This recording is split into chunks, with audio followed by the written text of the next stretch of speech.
halkan waxaa marti inoogu ah oo inala joogay ilaa shalay oo dhibta inala qaybsanayay ninka la yiraahdo tiim caafimaad ah oo ka yimid Puntland gobolka Mudug qayb ahaan gobolka Mudug ka yimid wasaaradda caafimaadku ay soo dirtay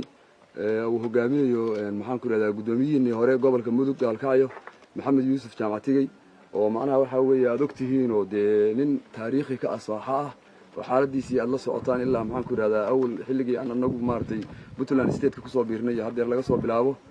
يتيم عارف ما هذا هذا بلارن أو دخادير تيسيله أو شيء بارستيال كيسيله أو اللي يردي محن كره نيرس كهيل أو ضمان ضميسترن وهو جامينه يو وكلا سؤال اللي مقطع محن كره هذا يعني قيبها كلا دون وسارد عافمات كسودوا عافمات وقبل كمدوق وسارد عافمات كويس صدر تي يوم محن كره هذا اقرأ محن كره هذا الإسلام هذا الإسلام محن كره هذا iskuul oo kale oo maxaan ku raada dadka qurbo joogta ay soo abaabuleen sidoo kale maxaan ku raada triple oo asna ka bani ah oo bixiyo macnaha maxaan ku raada deeqda dadka kamid ah u gurmanayay abaaraha ka jira Puntland arrimahaas oo dhan waxa weeye waxaan aad iyo aad uga mahad celinaynaa marka dhamaan intii horta dawada maxaan ku raada soo dhiibtay oo ama ha noqdeen maxaan ku raada wasaaradda caafimaadka ee gobolka maxaan ku raada Puntland ha noqoto ama ha noqoto maxaan ku raada dadkan qurbo joogta ah oo u gargaaraya walaalahood xilligan iyo dhibaatada jirta maxaan ku raada in dhibta kala qayb qaataan ama ha noqoto tiimka hadda anaga noo yimid oo Maxamed Yuusuf Jaamatigay uu hogaaminayo dhamaantood horta waa u mahad celinaynaa ilaahay ajir iyo asxanaad ka siiyo abaarta gaajada haraadka cudurka inta inaan la qaybsano ayaan idinku nimid wafdiga iyagana wuxuu ka kooban yahay guddiga gurmadka degdega ee degmada Gaalkacyo oo ah bulshada ay sabaabushay oo ay matalayaan Abshira Salwe iyo Cabdullaahi Qodhob oo kamid ah golaha deegaanka degmada Gaalkacyo iyo guddiga iyagii ka yimid degmada Garowe ee caasimadda Puntland oo ka kooban ardayda jaamacadda BSU gabdhaha samafalayaasha ee Golnugaal iyo inta wasaaradda caafimaadka dawladda Puntland iyo isbitaalka guud ee magaalada Gaalkacyo oo dhamaantood isugu wada tagay sidoo kale jaaliyadda dibadda ee samaha iyo khayrka jecel oo ah iskuulka la yiraahdo Iqra Islamic School ee ku yaala magaalada Indoola ee dalka Zambia iyo Cabdullaahi Cabdi Daahir oo la kambaniga shidaalka ka ganacsada ee la yiraahdo Triple A marka ugu horeysa iskuulka Iqra maamulkiisa iyo macallimiintiisa waxaan soo gudbinaynaa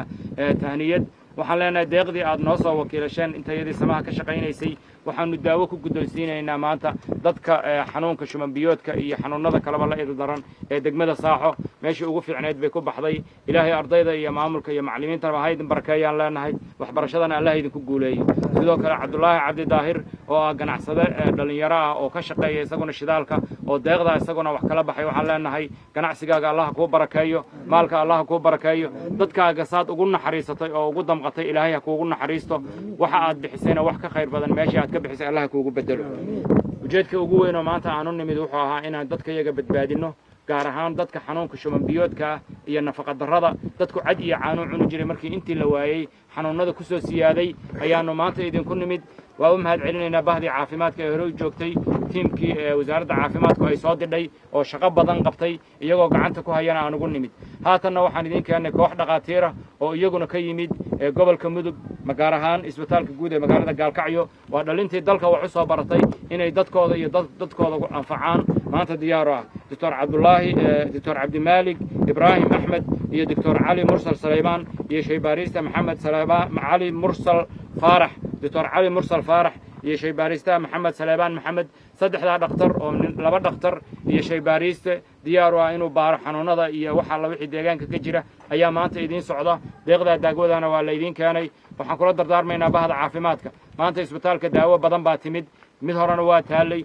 dadku wixii uu u baahan yahay in loogu naxariisto oo la siiyo oo loogu dadaalo daawada lala socdo wixii dhacay laga xooro wixii kalena waxaydaan u baahnayn oo galdagob u baahan tahay galdagob waa inaad siisaan wixii ay galdagob aysan u baahnayn oo u baahantiin inaad ka soo qaadataan gacmo isdhaafaa galadi ka dhalataa in gudoomiyaha caafimaadka degmadu inuu sidaa u shaqeeyaa la rabaa isbitaalku maanta wuxuu u baahan yahay qalab dadkii bukaanka ahaa dhulkay jiifaan dadkeena qurbaha jooga isbitaal qalabka caafimaadka waad heli kadhaan waxaan leenahay isbitaalka Gaalkacyo Saaxo qalab buu u baahan yahay qalabayn buu u baahan yahay sariiro u baahan yahay waa in isbitaal walba la tagaa oo isbitaalka Gaalkacyood la tagaa oo isbitaalka GMC la tagaa oo isbitaalka Galdagob la tagaa oo Kangarowe la tagaa haddii isbitaal walba oo Puntland ku yaal hal sariir uu ugu deeqo isbitaalka Saaxo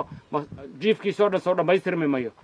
intaa inaan u wada weel qaadno intayada samafalka ka shaqaynaysaana mas-uuliyaddaas inaan qaadno oo aanu maanta laga bilaabo u weel qaadno una sahan tagno sidii aan isbitaalka qasaaxo aanu u soo qalabayn lahayn aanuna uga qalabayn lahayn waxa aynu haysanno maanta ummadda soomaaliyeed waxay ka gudubtay ku tiirsanaantii shisheeyaha waxaa la ogaaday nina inta uu kuu jiro inaysan kuu soo dhaafayn innagu inaynu isku tiirsanaanno dadkeenna sabafalno waxa maanta laydiin keenaya maaha wax shisheeye laydinka keenay waa wax dadkiinna inoo ka yimid ilaah halkaan suukan keenay annagoo macnaha ah dad walaalaha oo isu soo gurmanaya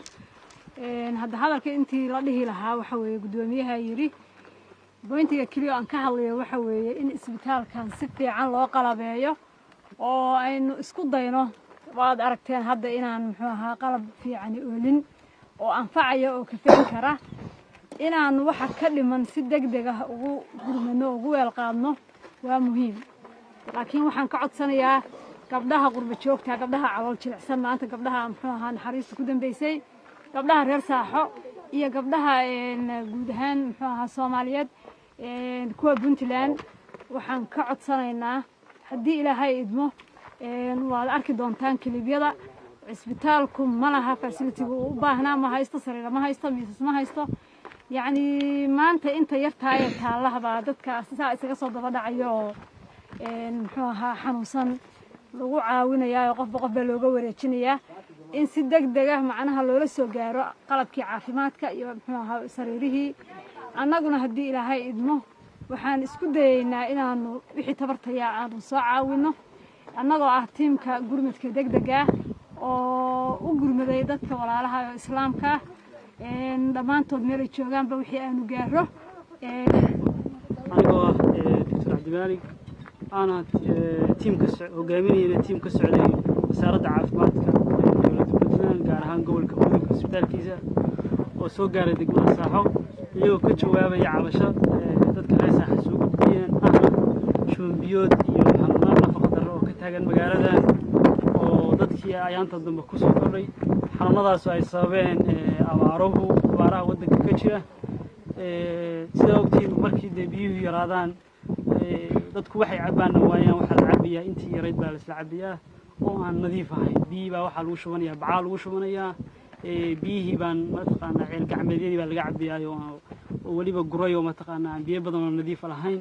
marka waa xanuunadan oo kale waa xanuunada lagu yaqaan xilliga abaaraha iyo mataqaana ay jiraan iyo waqtiyada adag ay jiraan xanuuno lagu yaqaan weeye marka anagu waxaan katiimahan had saxa waxa uu nibad inaanu ka jawaabno xawashadaas maalmaha soo socdana xaqana ka shaqeyn doonaa adoo ilaa laba maalmood meelahaas waxaan salaamayaa waftiga kala duwan xagga caafimaadka iyo xagga abaaraha ah oo uu hogaaminayo gudoomiyaheenii hore oo xaalad uu ku sugan yahay sida aan naqaano u shaqeeyo bulshada محمد يوسف جامع تجي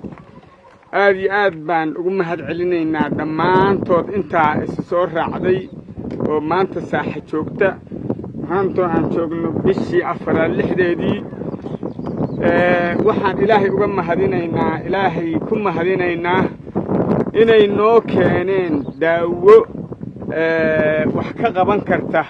haddii ilaahay ku caafimaadiyo dadka bukaanka ah iyo inay noo keeneen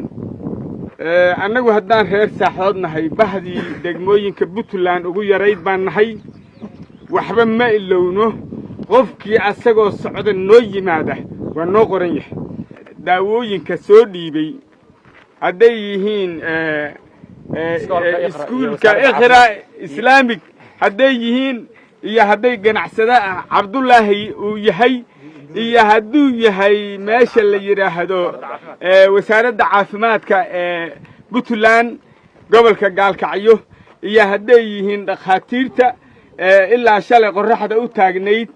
inay dadka bukaanka arkaan aad iyo aad baan ugu mahad celinaynaa ilaahayna waxaan ka rajaynaynaa waxa ay dhibka u mareen iyo wax soo dhiibayba ilaahay inuu ka abaal mariyo aad iyo aad baan ilaahay uga rajaynaynaa inuu ka abaal mariyo